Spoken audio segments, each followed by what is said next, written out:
അല്ലാഹു തആലാക്ക് രണ്ട് തരത്തിൽ ശിക്ഷ ഉണ്ട്. ഒന്ന് പരസ്യമായ ശിക്ഷയുണ്ട്, ഒന്ന് രഹസ്യമായ ശിക്ഷയുണ്ട്. അള്ളാഹുവിന്റെ പരസ്യമായ ശിക്ഷകളാണ് രോഗങ്ങൾ. മിക്കവാറും എയ്ഡ്സ് ശിക്ഷാരോഗമാണ്, ക്യാൻസർ ശിക്ഷാരോഗമാണ്, കുഷ്ഠം ശിക്ഷാരോഗമാണ്, പനി വരെ അള്ളാഹു മനുഷ്യന് ശിക്ഷയായി നൽകും. അത് പരസ്യമായ ശിക്ഷയാണ്.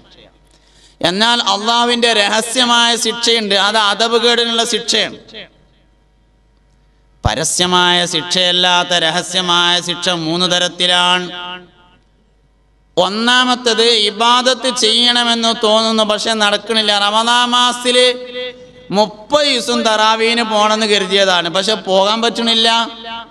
അദബുകേടിനുള്ള ശിക്ഷയാണ്. ഇബാദത്തുകൾ ചെയ്യണമെന്ന് തോന്നുന്നു, പക്ഷെ നടക്കണില്ല. രണ്ടാമത്തേത് ഹറാമുകളിൽ നിന്ന് ഒഴിഞ്ഞു നിൽക്കണമെന്ന് തോന്നുന്നു, പക്ഷേ നടക്കണില്ല. മൂന്നാമത്തേത് ദുആ ചെയ്യണമെന്ന് തോന്നുന്നു, പക്ഷേ നടക്കണില്ല. ഇത് 3 അദബുകേടിന്റെ ശിക്ഷ.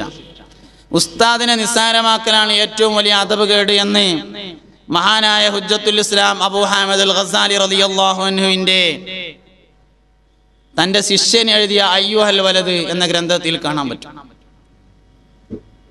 അദബുകേട് ഏറ്റവും വലുത് ഉസ്താദിനോട് ചെയ്യുന്നതാണ്. ഖാലൻ നബി മൻ ഖഫഫൽ ഉസ്താദ സലാസ് ബൽവാ ഖദ് ബലത്തിൽ മീദാ അവ്വലുഹാ നിസ്യാനു മാ തഅല്ലമ മിൻഹു വഫൗതുർ റിസ്ഖി സൂഉൽ ഖാതിമ. ഒരാൾ ഉസ്താദിനെ നിസ്സാരമാക്കിയാൽ 3 ശിക്ഷകൾ. ദുന്യാവത്തെ ആഖിറത്തിലേ പറയണേ. ദുന്യാവെന്ന് 3 കാര്യം അവൻ അനുഭവിക്കണം.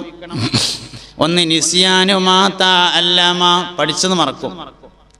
നിസ്യാനു മാ തഅല്ലമ മിൻഹു, അവനിൽ നിന്ന് പഠിച്ചത് മറക്കും.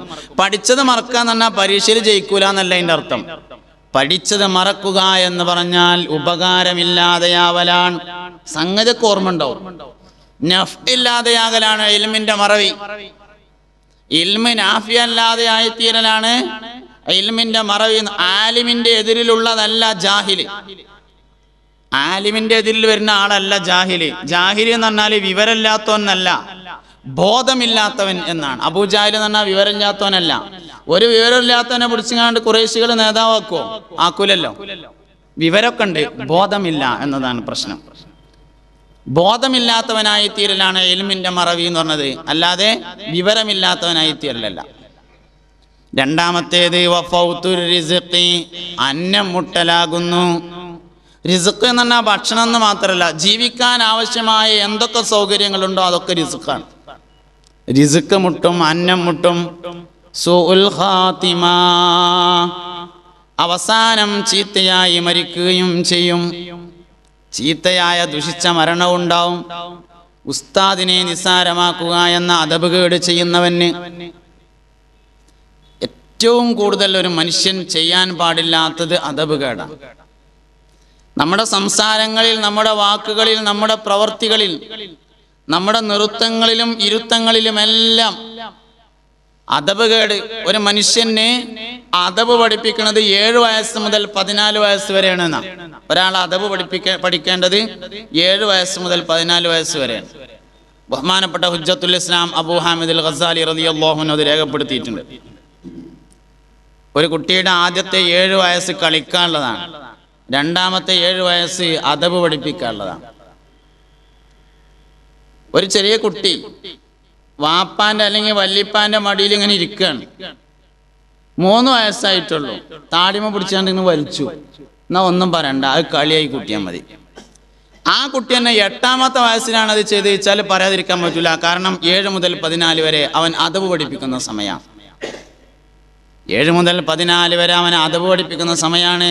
8ാമത്തെ വയസ്സിലാണ് വല്യപ്പാന്റെയോ വാപ്പാന്റെയോ നേർക്ക് കാൽ നീട്ടിരിക്കുന്നതെങ്കിൽ പറയണം. അദബിലെ ഏറ്റവും പ്രധാനപ്പെട്ട അദബ് ഭക്ഷണത്തോടുള്ള അദബുകളാണ്. 7 മുതൽ 14 ഒരു കുട്ടിയെ ഭക്ഷണത്തിന്റെ അദബ് പഠിപ്പിക്കേണ്ടത്. മുഅ്മിനിന്റെ ഏറ്റവും വലിയ പ്രത്യേകത അവൻ അദബുള്ളവനാണ് എന്നാണ്.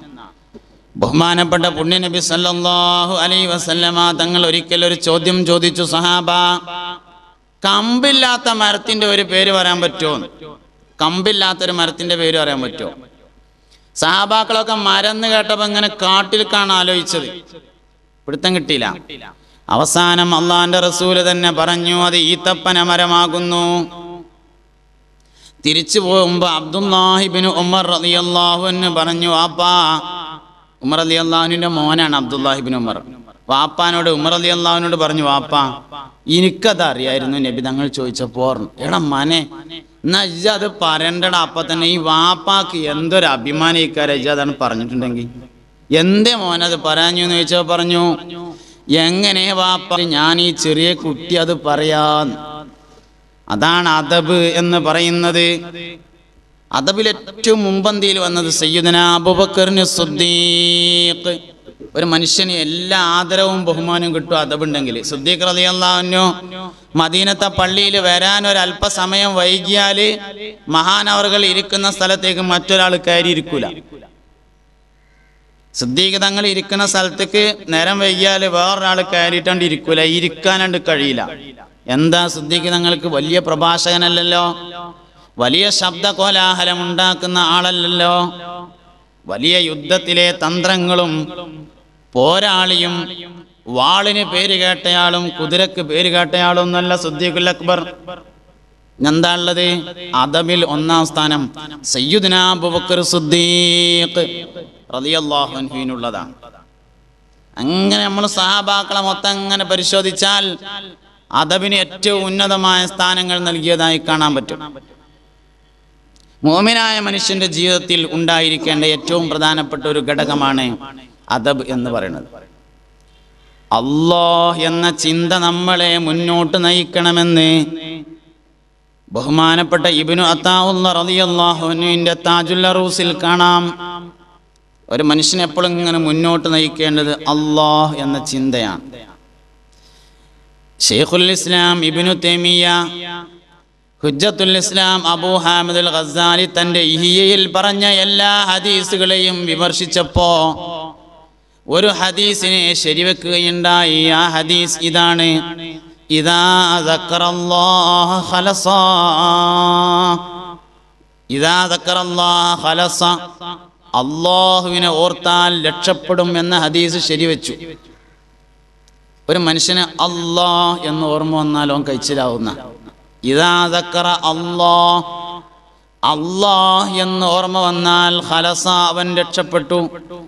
മനുഷ്യന്മാർക്ക് അല്ലാഹ് എന്ന ഓർമ്മ കൊടുക്കാനാണ് നമുക്ക് കഴിയേണ്ടത്. അല്ലാഹ് എന്ന ഓർമ്മ വരുത്തലാണ് താരാട്ടിന്റെ രഹസ്യം. കുട്ടികൾ അല്ലാഹ് എന്ന ഓർമ്മയിൽ നിന്ന് പോകുമ്പോൾ കരയും. ഉമ്മ ഓടി വന്നിട്ട് കണക്ഷൻ കൊടുക്കും. അല്ലാഹുവിൽ നിന്നുള്ള കണക്ഷൻ പോകുമ്പോഴാണ് ഒരു കുട്ടി കരയ. ഉമ്മ ഓടി വന്നിട്ട് കണക്ഷൻ കൊടുക്കും. ലാ ഇലാഹ ഇല്ലല്ലാഹു, ലാ ഇലാഹ ഇല്ലല്ലാഹ്, ലാ ഇലാഹ ഇല്ലല്ലാഹു മുഹമ്മദുർ റസൂലുള്ളാഹ്. അത് കുട്ടികൾക്ക് മാത്രമല്ല കേട്ടോ, നമ്മളും ചൊല്ലി നോക്കിയാൽ നമുക്ക് മനസ്സിലാകും. അലാ ബിദിക്രില്ലാഹി തത്മഇന്നുൽ ഖുലൂബ്. അല്ലാഹ് എന്ന് ഓർമ്മ വന്നാൽ ഹൃദയം ശാന്താവും. നമ്മൾ ചൊല്ലി നോക്കിയാൽ നമുക്ക് തന്നെ ഫീൽ ചെയ്ത് ഒന്ന് നേരങ്ങത്ത് ചൊല്ലി നോക്കിയാൽ മതി. ഒന്ന് ചൊല്ലി നോക്കാം നമ്മള്. ലാ ഇലാഹ ഇല്ലല്ലാഹു, ലാ ഇലാഹ ഇല്ലല്ലാഹ്, ലാ ഇലാഹ ഇല്ലല്ലാഹു മുഹമ്മദുർ റസൂലുള്ളാഹ്. നമ്മൾ ചൊല്ലിയാലും ഫീൽ ചെയ്യത്. അലാ ബിദിക്രില്ലാഹി തത്മഇന്നുൽ ഖുലൂബ്. അല്ലാഹുവിനെ ഓർത്താൽ 24 മണിക്കൂറും അല്ലാഹുവിനെ ആലോചിച്ചുകൊണ്ട് കരയുന്ന ജീവിയാണ് പ്രാവ്. 24 മണിക്കൂറും അല്ലാഹുവിനെ ആലോചിച്ചുകൊണ്ട് കരയുന്ന ജീവിയാകുന്നു പ്രാവ്. ഫുൾ ടൈം കരച്ചിലാണ് പ്രാവിന്, ഫുൾ ടൈം കരച്ചിലാണ്. പ്രാവ് പറയുന്നത് അല്ലാഹുവിനെ കുറിച്ച് മാത്രമാണ്. മനുഷ്യന് മാത്രമാണ് അല്ലാഹുവിനെ കുറിച്ചുള്ള ചിന്ത ഇല്ലാത്തത്. മരങ്ങൾ 24 മണിക്കൂറും തസ്ബീഹിലാണ്. ഇമാം ഷഅറാനി റളിയല്ലാഹു അൻഹു പറഞ്ഞു, ഒരു മരം മുറിക്കുന്ന മനുഷ്യൻ 12 മണിക്കൂറിൽ കൂടുതൽ തസ്ബീഹ് ചൊല്ലണം. കാരണം മരം 24 മണിക്കൂറും തസ്ബീഹ് ചൊല്ലുന്ന ജീവിയാണ്. മനുഷ്യനോട് 24 മണിക്കൂർ ചെല്ലാൻ പറഞ്ഞിട്ടില്ല. അദ്കുറുല്ലാഹ കസീറൻ ലഅല്ലക്കും തുഫ്ലിഹൂന. കസീർ എന്ന് പറഞ്ഞാൽ 50% കൂടുതൽ, അഥവാ 12 മണിക്കൂറിൽ കൂടുതൽ. മനുഷ്യന്മാരോട് 12 മണിക്കൂറിൽ കൂടുതലേ ചെല്ലാൻ പറഞ്ഞിട്ടുള്ളൂ. അതുകൊണ്ട് 12 മണിക്കൂറിൽ കൂടുതൽ തസ്ബീഹ് ചെല്ലുന്നവന് മാത്രമേ കോഴിയെ അറുക്കാൻ അവകാശമുള്ളൂ എന്ന് ഇമാം ഷഹറാനി. കാരണം കോഴി 24 മണിക്കൂറും അള്ളാഹുവിന് തസ്ബീഹ് ചെല്ലുന്ന ജീവിയാകുന്നു.